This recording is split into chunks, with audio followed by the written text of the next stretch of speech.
আচ্ছা বলুন তো, বৃষ্টি কিভাবে ঘটে? কতটা জল একদিনে বাষ্পীভূত হয়?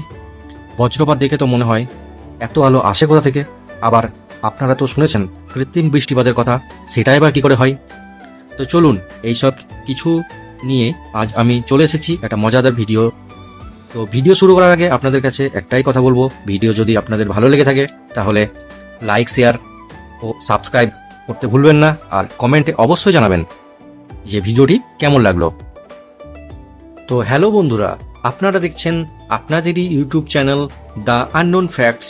চলুন তাহলে শুরু করা যাক। প্রকৃতির সবথেকে সুন্দর এবং প্রয়োজনীয় ঘটনা হলো বৃষ্টি। বৃষ্টি ছাড়া পৃথিবীতে জীবন কল্পনা করা যায় না। কিন্তু আসলে এই বৃষ্টি হয় কিভাবে? সূর্যের তাপে নদী, সমুদ্র, হ্রদ, পুকুর এবং গাছপালা থেকে জল বাষ্প হয়ে আকাশে উঠে যায়। এই প্রক্রিয়াকে বলা হয় বাষ্পীয় ভবন। এরপর সেই বাষ্প হয়ে ছোট ছোট জলের ফোঁটায় পরিণত হয়, যা একত্রিত হয়ে মেঘ তৈরি করে। যখন জমে থাকা জলের ফোঁটা ভারী হয়ে যায় তখন তা আর আকাশে ভেসে থাকতে পারে না, ফলে মাধ্যাকর্ষণের টানে তা নিচে নেমে আসে, আর সেটাই হলো বৃষ্টি। এবং আপনার যেটা বই থেকে পড়েছি, তো সেটা হচ্ছে প্রকৃতিবিজ্ঞানের পৃথিবী পৃষ্ঠের জলাধার থেকে সূর্যতাপে জল বাষ্পীভূত হয়ে উপরে উঠে যায় এবং তা হালকা হওয়ার কারণে বাতাসের মাধ্যমে ভেসে বেড়ায়। এই ভেসে বেড়ানোর সময় কোনো এলাকার বাতাসে তাপমাত্রা কমে গেলে সেই বাষ্পীভূত জল বা মেঘের আকারে ভেসে বেড়ানো বা ঘনীভূত হয়ে পুনরায় জলে রূপান্তরিত হয়ে বৃষ্টির আকারে পৃথিবীতে নেমে আসে, এবং তখনই আমাদের চোখে এই বৃষ্টিটা দেখা যায়। বন্ধুরা, আপনারা কি জানেন কত পরিমাণ জল বাষ্পীভূত হয়? তো ভিডিওটি যদি আপনাদের ভালো লেগে থাকে তাহলে অবশ্যই কমেন্ট করে জানাতে ভুলবেন না এবং সাবস্ক্রাইব করে পাশে থাকবেন। তো চলুন শুরু করা যাক। তো প্রতিদিন পৃথিবী থেকে গড়ে প্রায় 1 মিলিয়ন টন জল বাষ্পীয় হয়ে উপরে উঠে যায়। সমুদ্র থেকে সবচেয়ে বেশি জল বাষ্পে পরিণত হয়। মোট বাষ্পীভবনে প্রায় 86%। এই বিশাল পরিমাণ জলই পৃথিবীর জলের চক্রকে চালিয়ে রাখে। তো চলুন এবার জেনে নেওয়া যাক বৃষ্টি কিভাবে ধাপে ধাপে সৃষ্টি হয়। বন্ধুরা, এবার বলুন তো যে বৃষ্টি তাহলে কিভাবে হয়, আর বায়ুমণ্ডলের কতগুলি স্তর আছে?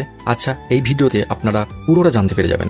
বন্ধুরা, বায়ুমণ্ডলে 5টি স্তর থাকে ও সেই স্তরগুলির মধ্যে ট্রোপোস্ফিয়ার নামক স্তরের কাজই হলো এই বৃষ্টি ঘটানো। বিস্তারিতভাবে বলতে গেলে ট্রোপোস্ফিয়ারে থাকা মেঘগুলি যত উপরে উঠতে থাকে তাদের তাপমাত্রা ও তত কমতে থাকে, কারণ ট্রোপোস্ফিয়ারের উচ্চতা বাড়ার সাথে সাথে বায়ুমণ্ডলের তাপমাত্রা কমতে থাকে।